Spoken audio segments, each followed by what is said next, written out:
ଦେଖ ଆଜି କ'ଣ ଜାଣିଲ ଏବେ କ'ଣ ଜାଣିଲ ନା କ'ଣ ବର୍ଗଚିତ୍ର କାହାକୁ କୁହାଯାଏ ସାମନ୍ତରିକ ଚିତ୍ର କୁହାଯାଏ ଆଉ କ'ଣ ରମ୍ବସ୍ କାହାକୁ କୁହାଯାଏ ଟ୍ରାପିଜିୟମ୍ କୁହାଯାଏ ହେଲା। ପ୍ରଥମେ ଜାଣିଲ କ'ଣ ବର୍ଗଚିତ୍ର କାହାକୁ କୁହାଯାଏ ବର୍ଗ କୁହାଯାଏ ନା ଯେଉଁ ଚତୁର୍ଭୁଜର ହେଲା ଯେଉଁ ଚତୁର୍ଭୁଜର ପ୍ରତ୍ୟେକ କୋଣର ପରିମାଣ କ'ଣ 90 ଡିଗ୍ରୀ ଓ ସମସ୍ତ ବାହୁର ଦୈର୍ଘ୍ୟ କ'ଣ ସମାନ ତାହାକୁ କ'ଣ କହନ୍ତି ବର୍ଗଚିତ୍ର କୁହାଯାଏ।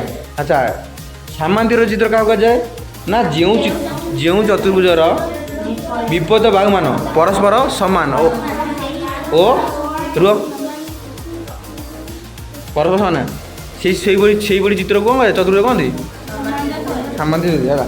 ରମ୍ବସ୍ କାହାକୁ କୁହାଯାଏ ନା ଯେଉଁ ଚତୁର୍ଭୁଜର ବିପଦ ବାହୁମାନ ପରସ୍ପର ସମାନ ଓ ସମସ୍ତ ବାହୁର ଦୈର୍ଘ୍ୟ କ'ଣ ସମାନ ତାହାକୁ କ'ଣ କହନ୍ତି ରମ୍ବସ୍ କୁହାଯାଏ ହେଲା।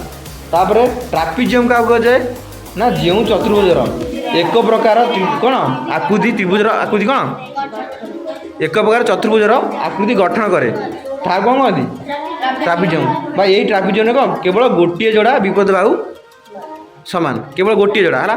ତାର ବର୍ତ୍ତମାନ ମୁଁ ଏକ୍ଜାମ୍ପଲ୍ ଦେଖେଇବି ହେଲା। ବର୍ଗଚିତ୍ର ଆଉ କ'ଣ ଆୟତ ଚିତ୍ର ରମ୍ବସ୍ ଟ୍ରାପିଜିୟମ୍ ସାମନ୍ତରିକ ଚିତ୍ର ହେଲା। ତୁମେ ବର୍ତ୍ତମାନ ଜାଣିବ ଯେ କ'ଣ କ'ଣ ଏକ୍ଜାମ୍ପଲ୍ ଦେଲେ ଜାଣିପାରିବ।